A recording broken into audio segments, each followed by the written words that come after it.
એટલે શ્રુતિ અને સ્મૃતિ આ બે વસ્તુ છે. શ્રુતિ વેદ એમાં પરિવર્તન ન થાય, અને સ્મૃતિ એનો સંબંધ વ્યવસ્થા સાથે છે. એટલે વેદ જે જ્ઞાનનો પ્રકાશ આપે છે એ પ્રકાશમાં પછી જૂની વ્યવસ્થાને છોડી અને નવી વ્યવસ્થા ઋષિ મુનિઓ જે વેદના જાણકાર છે એ લોકો ચર્ચા કરી અને પછી એક નવી સ્મૃતિ આપે, એક નવી વ્યવસ્થા આપે. એ તો આપણે ત્યાં છે, પણ જે સારું હાલતું હોય, હરખું હાલતું હોય, એને કારણ વગરના પરિવર્તનને નામે અંધશ્રદ્ધા નિર્મૂલ થાય એ માટે કરવું જોઈએ. અંધશ્રદ્ધા બહુ નુકસાન કરે છે, વાત સાચી. સ્મશાનમાં જવાથી શું કામ ડરવાનું? સ્મશાન ભગવાન શંકરજીની ભૂમિ છે, એવું આપણે વાત બરાબર. ભય નહીં રાખવાનો, અંધશ્રદ્ધાથી બચવાનું, એ વાત બરાબર. પણ એના માટે થઈને સ્મશાનમાં જઈને ભજીયા ને ચાની પાર્ટી કરવાની જરૂર નહીં. એ જરાક વધારે પડતું થઈ જાય. તો ક્યાંક જે આપણા વડીઓએ આપણી મર્યાદા નક્કી કરી, ત્યાં પવિત્રતાની વાત છે વાલા, એક ડિસિપ્લિનની વાત છે.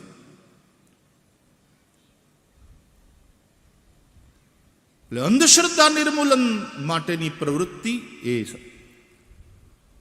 આવકાર્ય છે, એનું સન્માન. પણ એવું બધું ન થઈ જવું જોઈએ, કારણ કે પછી બંધારણનો ભંગ થઈ જાય કે સ્મશાનમાં પછી જમણવાર કરવાની જરૂર નહીં. જ્યાં જે થતું હોય તે થાય, કેવલ ઇતની સી બાત. તો ક્યારેક બહુ વધારે પડતા ઉત્સાહમાં, ક્રાંતિમાં, પરિવર્તનના પવનને કારણે આપણે ક્યાંક શાસ્ત્રોની જે મર્યાદા છે, ધર્મની મર્યાદા છે, એને ચૂકી જઈએ છીએ. આવું ન થવું જોઈએ. બસ ખાલી આટલો આગ્રહ. બાકી અંધશ્રદ્ધા નિર્મૂલન માટે જે થાય સારું છે, પણ શ્રદ્ધા અને અંધશ્રદ્ધાની વચ્ચેની પણ જે એક પાતળી લકીર છે એને વિવેકી પુરુષો જ સમજી શકે. તો સારી વ્યવસ્થા આપી છે ઋષિઓએ. આપણે ગૌચર રાખતા હતા, ગાયો આ રીતે જતી હતી. તો ગૌધન છે. હવે ગાય એને આપણે લાયબિલિટી કરી નાખી, જે આપણી એસેટ હતી. કારણ કે ગાય પ્રત્યેની આપણી જે જવાબદારી છે એને આપણે નિભાવતા નથી. તો એ તો દેવી છે. અરે 33 કરોડ દેવતાઓનો વાસ ગાયની અંદર આપણે માન્યો છે. દેતી હી દેતી રહેતી હૈ. આખો દી ફરે, ચરે, અને જે પછી દૂધ બને એ ગાવલડી દૂધ નથી એના, પીતી રહે ઉપકારી એનો આત્મા. નદીઓ પાણી નથી પોતાના, પીતી રહે ઉપકારી એનો. કાક બાપુએ આ બધાય આવા તત્વને લઈ અને દેવતાની એક વ્યાખ્યા આપી. જાણે ઝાડવા ફળ પોતાના નથી ખાતા, દરિયો પોતે મૂલ્યવાન રત્નોની માળા લઈને કોઈ દી ફરવા નીકળ્યો નથી. આ દરિયો પેરે નહીં મોતીડાની માળા રે, ઉપકારી એનો આત્મા.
देती ज रहे, जो देता ही रहता है वो देवता है। દેવતાની પૂજા કરવી જોઈએ, દેવતાઓની સ્થિતિ દયનીય ન થવી જોઈએ. એ દેવતાઓ પ્રત્યે જો આપણે કૃતજ્ઞ ન હોઈએ તો એના જેવું ઘોર પાપ બીજું કોઈ નથી. જે માણસ મા બાપ પ્રત્યે કૃતજ્ઞ બને એટલે કે નમક હરામ થાય, જે મા ધરતી પ્રત્યે કૃતજ્ઞ બને, જે ગાયો પ્રત્યે કૃતજ્ઞ બને, જે પોતાના સમાજ માટે કૃતજ્ઞ બને, જે પોતાના રાષ્ટ્ર માટે કૃતજ્ઞ બને, આ મોટા પાપી છે. એ અસુર જે લઈ તો લે છે પણ પછી પોતાને માટે જ જીવે છે, સમાજથી જ કમાય છે, કરોડો ભેગા કરે છે અને સમાજ માટે કંઈ કરતા નથી, તો એ અસુર. અસુષુ રમંતે ઇતિ અસુરા. જે પોતાના પ્રાણમાં જ રમે છે, મતલબ ખાઓ પીઓ ને મજા કરો, એ જ જેની વિચારધારા, પોતાને માટે જ કરવાનું, જે કંઈ કરવાનું, બીજાનો કોઈનો વિચાર જ નહીં કરવાનો. असुर. लेवता तो जो देता ही देता रहता है वो देवता. અને એ દેવતાઓની પૂજા થાય, એ દેવતાઓના નિમિત્તે ત્યાગ થાય, એને આપણે યજ્ઞ કહીએ છીએ. સૂર્યાય સ્વાહા, ચંદ્રમસે સ્વાહા, વરુણાય સ્વાહા, ઇન્દ્રાય સ્વાહા, અગ્નયે સ્વાહા. દેવતાઓને દક્ષિણા અપાય, એની ફી ન હોય. દક્ષિણા કેટલી સરસ વ્યવસ્થા આપી છે આપણા ઋષિઓએ.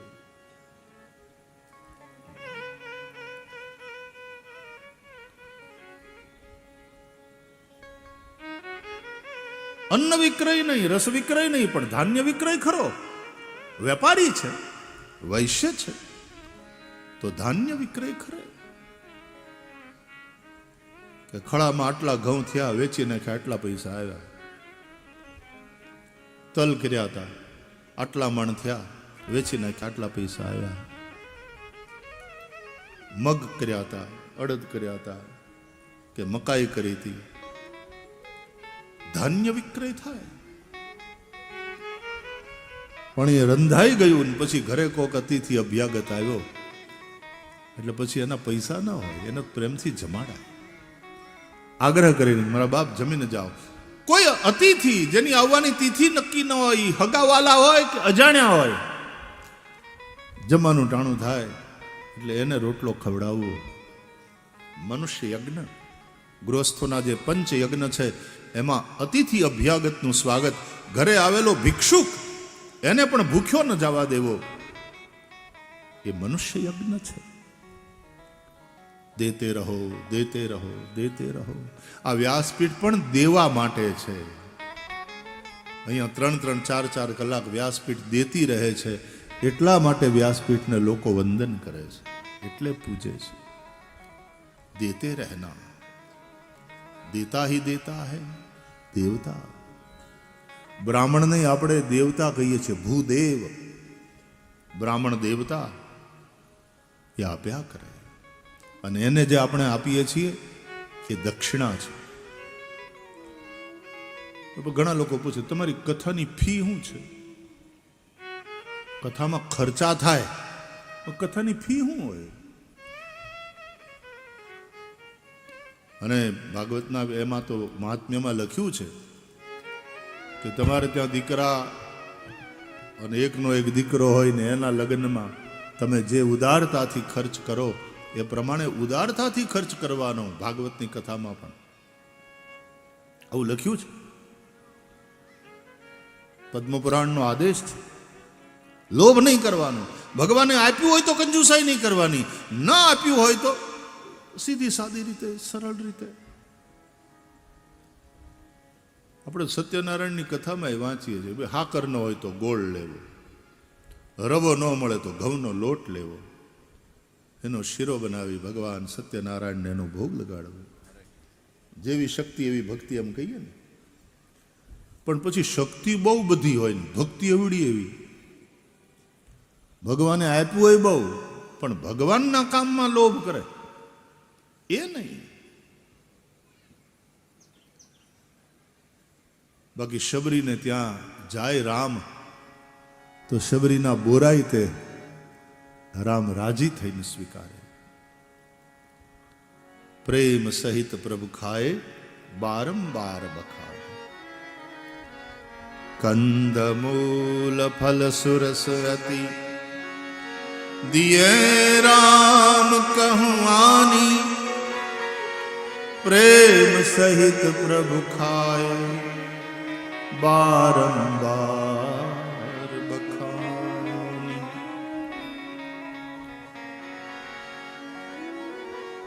જે કૃષ્ણ પરમાત્મા દુર્યોધનના 56 ભોગને ઠુકરાવે છે, દુર્યોધનના ભોજનના આમંત્રણને ઠુકરાવે છે, એ વિદુરને ઘરે જઈને ભાજી આરોગે છે. એ સુદામાના પૌવા ઝોંટી અને ભગવાન ભોગ લગાવે છે. સુદામો ગરીબ છે, પણ એની ભાવના બહુ મોટી છે. કરોડપતિ માણસ હોય, અબજોપતિ માણસ હોય ને ભગવાનને ધરવામાં ભોજનમાં તો ધાણા હાકર ને શિંગદાણા, અને પાછો ગાતો હોય આ રોગોને મારી પ્રેમની થાળી.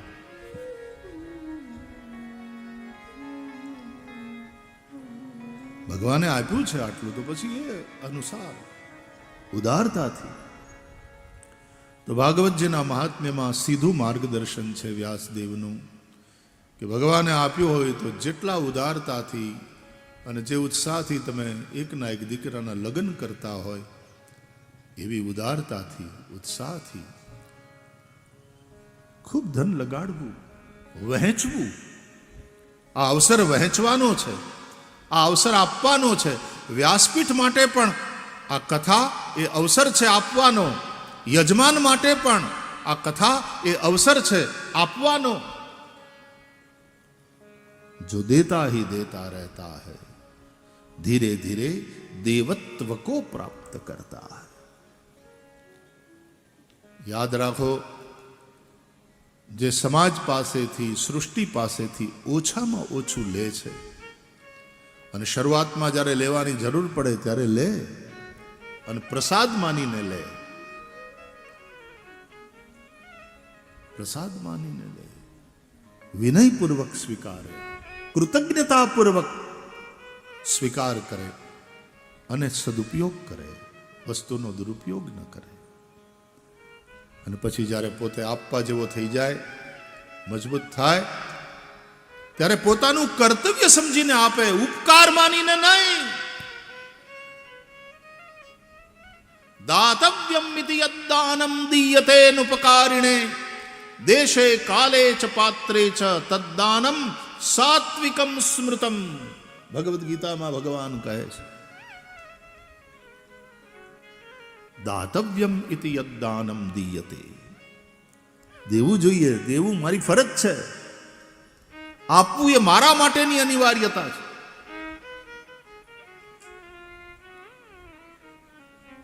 દાતવ્યમ ઇતિ યદ્દાનમ દીયતે.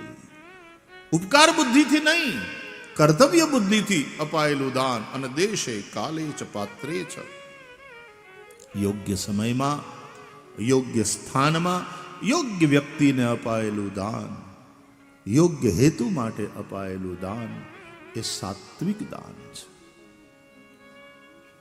તો આ જન્મ દિવસે આવા સાત્વિક દાન માટે, અને આ કથા એ પણ દાન છે. એટલે તો લોકો અમને કથા દીધી, અમને કથાની ડેટ આપી, અમે કથા માગવા ગયા હતા, અમને મળી, અમને કથા આપી. દાન,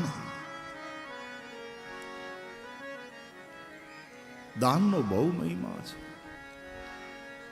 ભાગવતમાં કથા છે, સ્વયં રાજા બલિને ત્યાં ભગવાન વામન બનીને પધાર્યા અને બલિને પાસે માગ્યું, હાથ લાંબો કર્યો ભગવાન. બલિએ દીધું. भगवाने बलि धनी था, उस धनी को दानी बनाया. धन तुमको धनी बनाएगा, दान स्वीकार करने वाला तुमको दानी बनाएगा. ભગવાને બલિના દાનનો સ્વીકાર કરીને બલિને દાની કર્યો. ધની એટલે ધનવાન. તમારી પાસે ધન હોય તો તમે ધની, ધનવાન, પૈસાવાળા. પણ સમાજમાં ધनी का उतना सम्मान नहीं है, सम्मान है दानी का. બલિ રાજાને આપણે શું કામ યાદ કરીએ છીએ? કારણ કે બલિ જેવો દાની કોણ? સર્વસ્વ ભગવાનને આપ્યું. સર્વસ્વ એટલે બધું જેમ નહીં. સર્વ અને સ્વ બે શબ્દ છે. સર્વ એટલે બધું, અને પછી સ્વ પોતાની જાત પણ દઈ દીધી ત્રીજા ડગલામાં. એ રીતે સર્વસ્વ એટલે સર્વ સમર્પણ અને સ્વ સમર્પણ. બે ડગલામાં સર્વ સમર્પણ, ત્રીજા ડગલામાં બલિએ સ્વ સમર્પણ કર્યું. એટલે કહે છે કે સર્વ સમર્પણથી મમતા મટે અને સ્વ સમર્પણથી અહંતા મટી જાય. એટલે બલિની અહંતા અને મમતા એ બંને મટી. અહંતા અને મમતા એ જ માણસને બાંધે છે. મમતા આ બધું મારું છે, મારી પ્રોપર્ટી, મારી જમીન ને મારું મકાન ને મારી ફેક્ટરી ને મારી દુકાન ને મારી મોટર અને મારી ઘરવાળી. તો મારું મારું મારું મારું કરે એમાં જ માણસ મરે છે.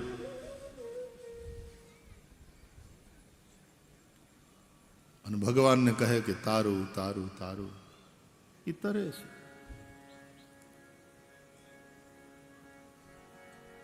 એટલે આપણે ભગવાનને કહીએ છીએ सब कुछ आपका है प्रभु, केवल आप मेरे हो बस, बाकी सब कुछ आपका है.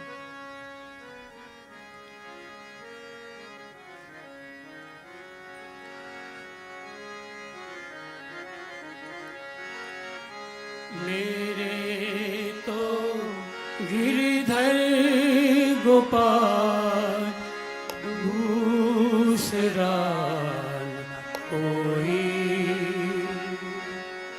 दूसरा कोई. मेरे तो गिरधर गोपाल दूसरा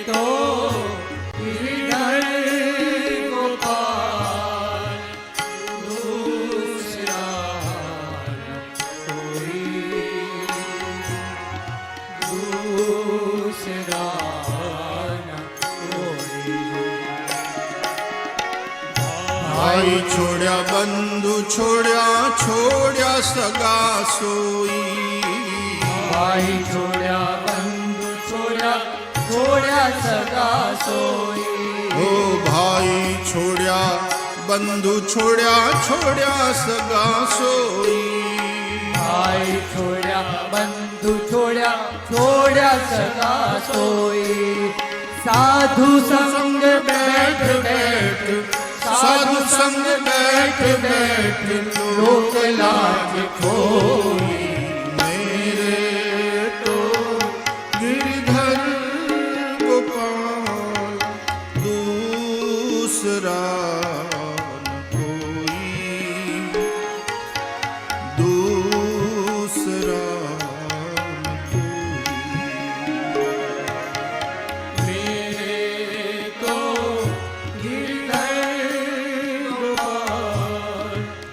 दूसरा कोई.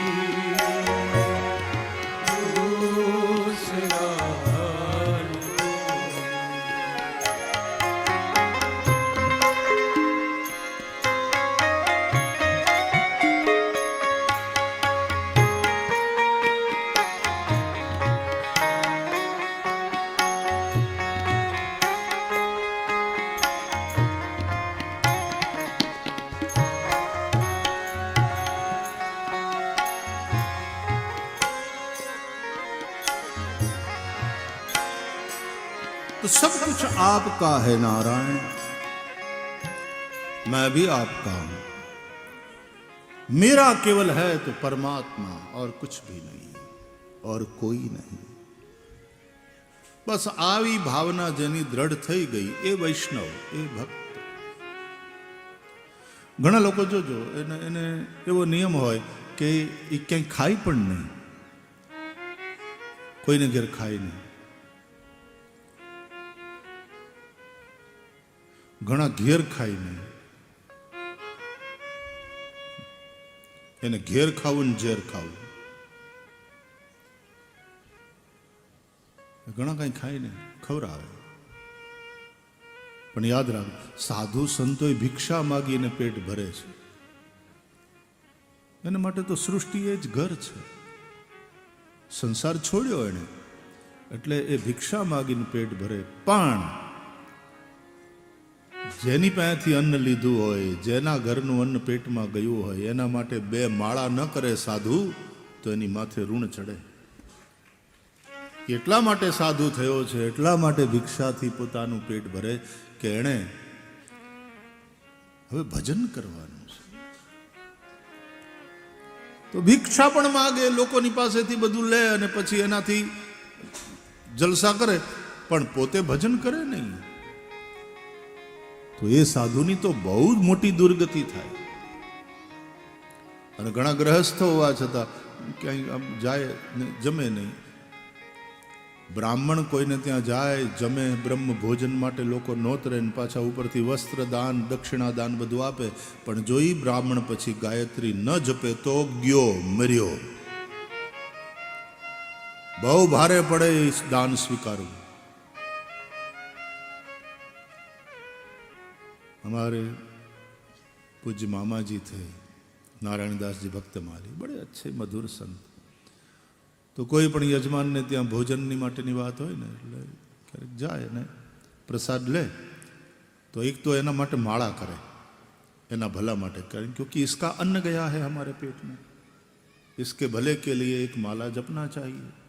અને પછી એ ઘરના બધાને બોલાવી અને પછી એનું કલ્યાણ થાય એવા બે વેણ કે પછી પાછા અમને કે इतना नहीं करेंगे तो रोटी पचेगी नहीं उनकी, भारे पड़ेगी.